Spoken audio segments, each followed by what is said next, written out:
What's going on, everybody? This is Maje.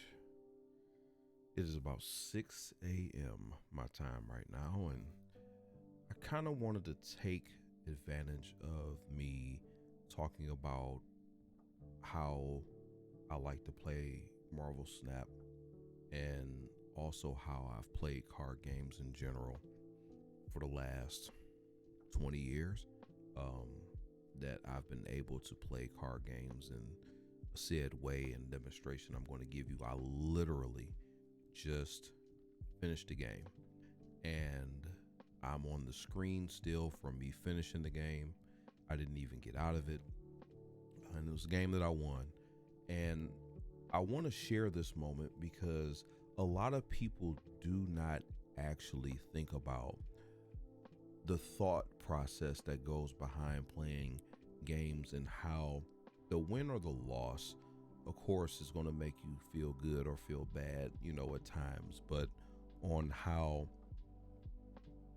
the thinking, the thought process, the wanting to get better, the wanting to improve, the wanting to not give up because you're going to come out better than you were before at some point in time is what really puts the cherry on top without putting the cherry there, because it's always another Sunday and it's always another cherry. Let's go ahead and let's just switch screens real quick so I can talk more about what it is that I'm trying to talk about. So here it is. You see here we have the deck that I was going to do a deck tech on. I'll do a quick deck tech on it. It's pretty much a Zabu deck. I know people hate Zabu, but you know what? Just as much as y'all hate Zabu, I hate Cosmo, and I hate that Destroy is a deck that almost has no weaknesses, because you have to be able to preemptively put armor down if you're running it in your deck, just to prevent a timely destroy, which is not always going to happen.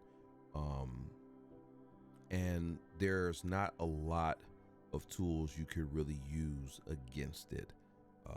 To me, destroy and discard is probably one of the most broken type of archetypes right now in the game.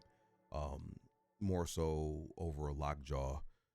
People think that lockjaw is just so oppressive. It's really not.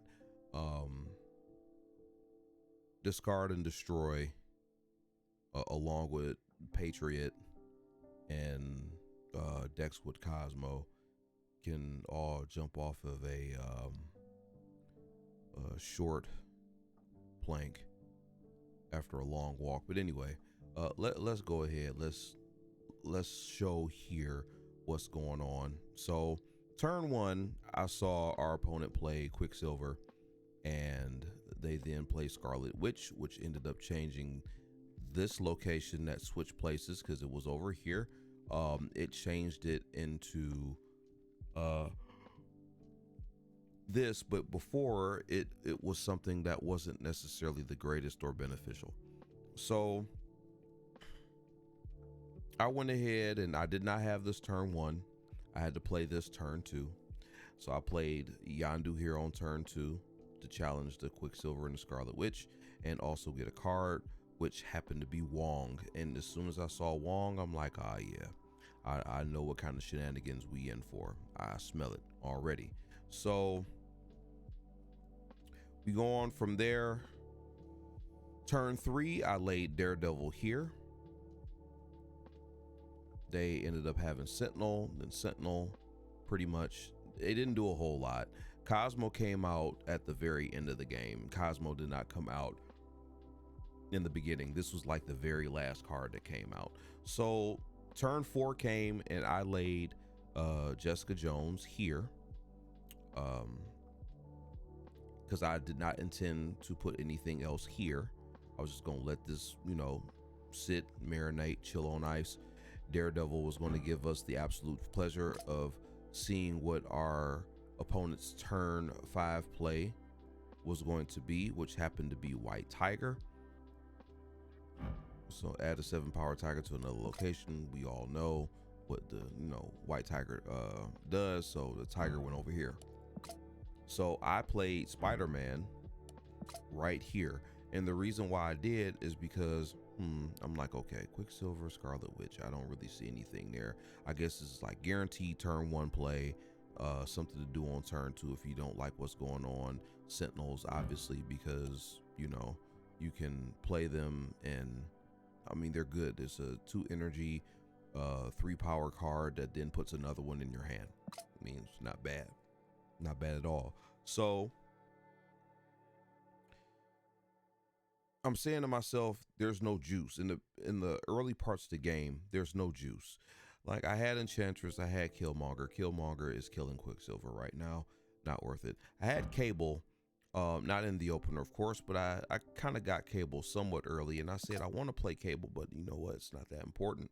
It was more important to play Daredevil. If I had to choose one of the twos to play Daredevil, because in this case, it's going to set me up well to know what he's going to do on turn 5, and then that's where I can say, okay, I know what I'm going to end up doing.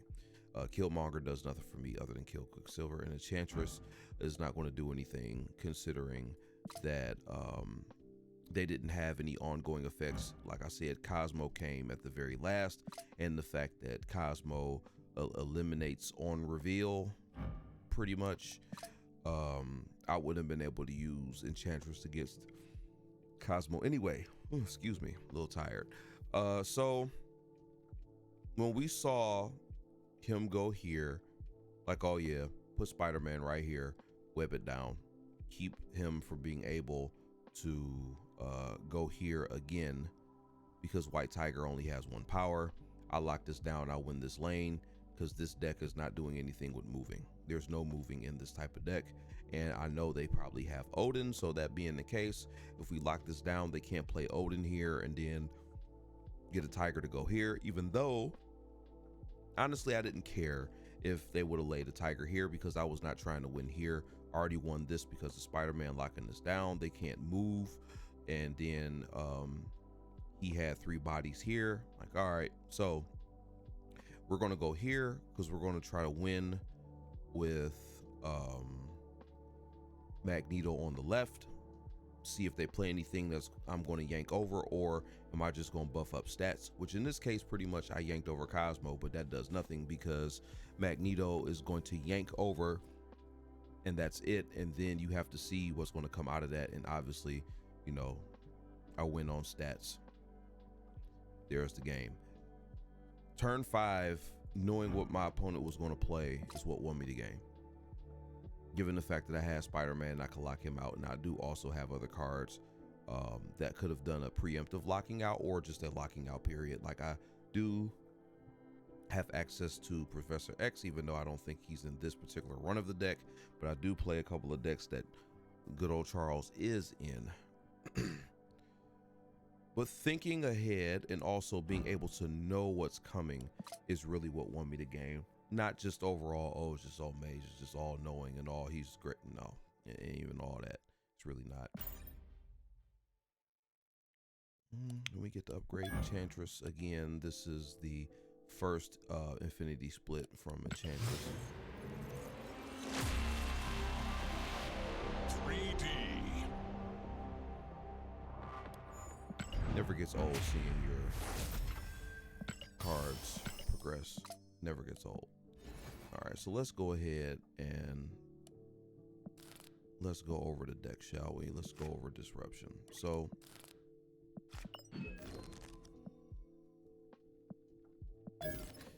Disruption is a deck in which I have 2 variations of.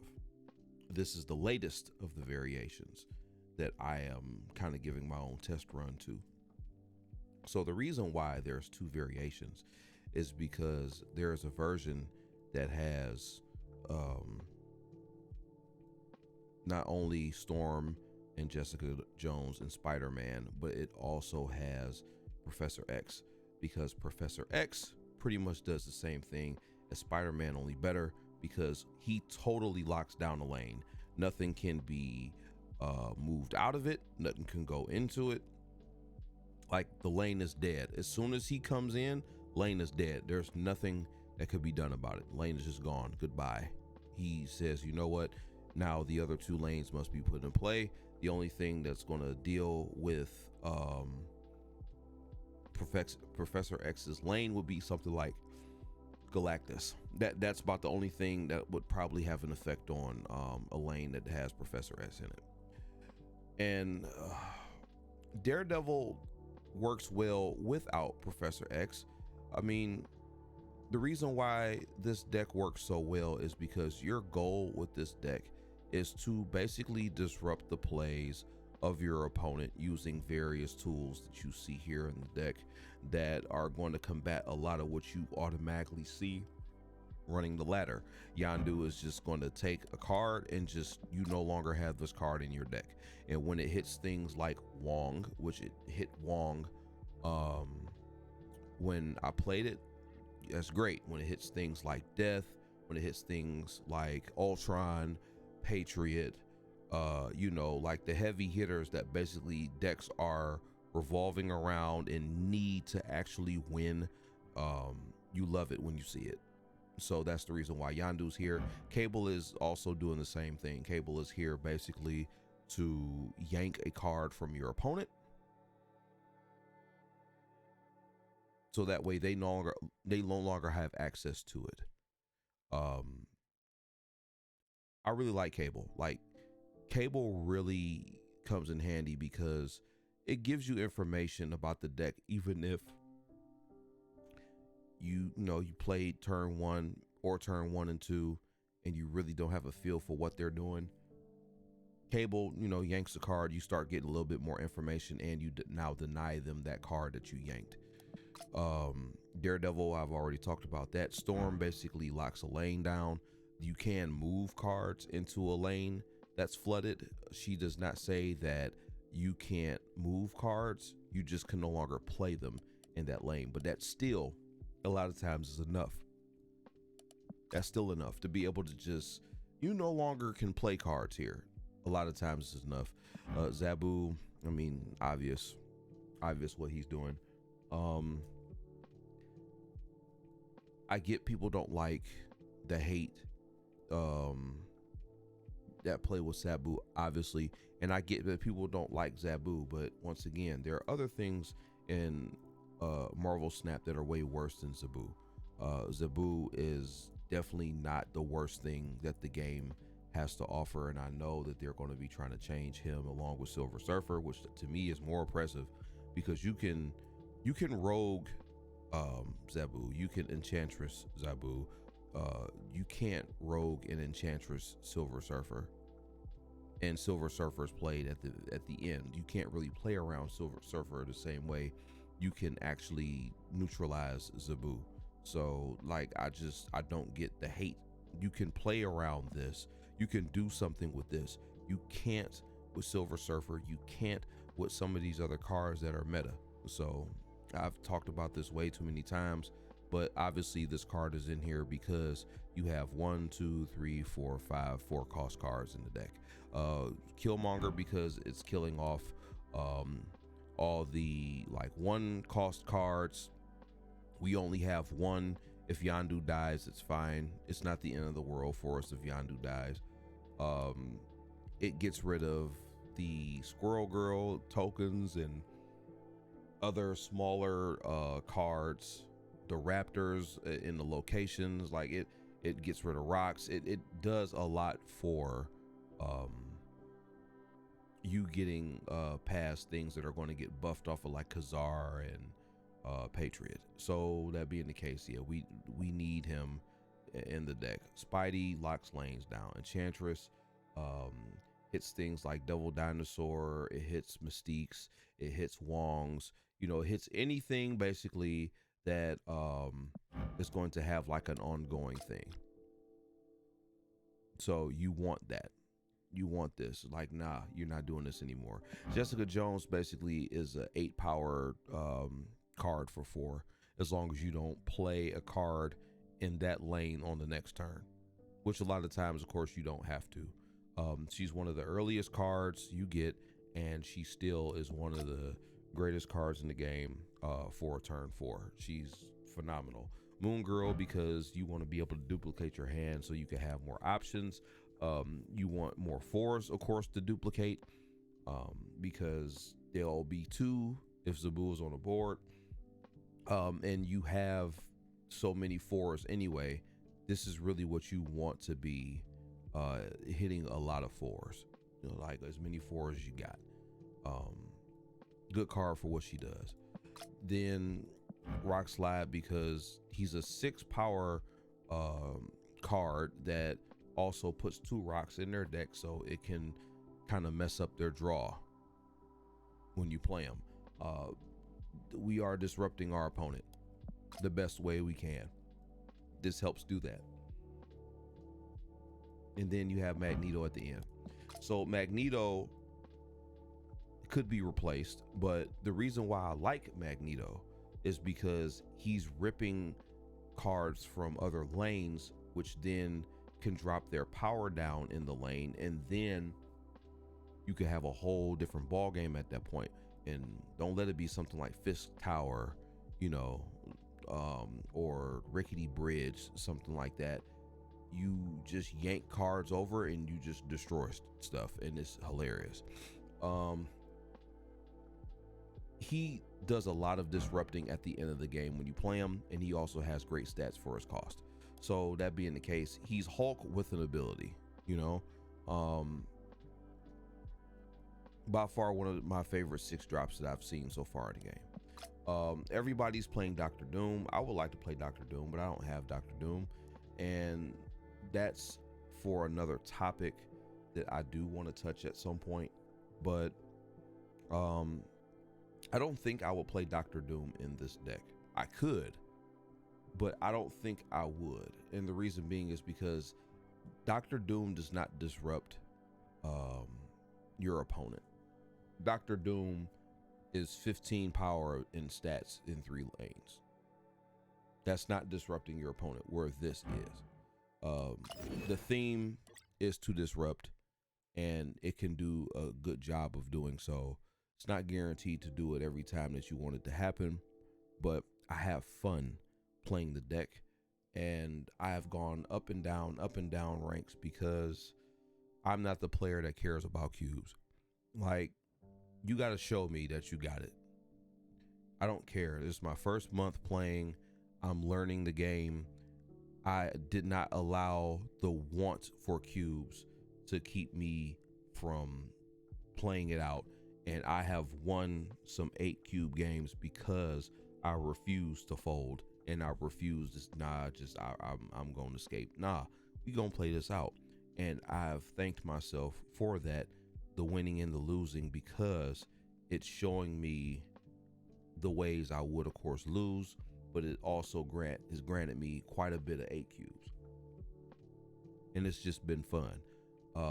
I will start doing a lot more manageable play in the next season, so that way I can see if I can get to infinite. But if I was to leave a message with you with this particular video, it really is to say, hey, have fun with the game. It's frustrating, and I'm going to touch why I am highly frustrated with this game. That is an easy topic to go over. But I love the game, but I am very frustrated with it, and I'm not going to sit here and say otherwise.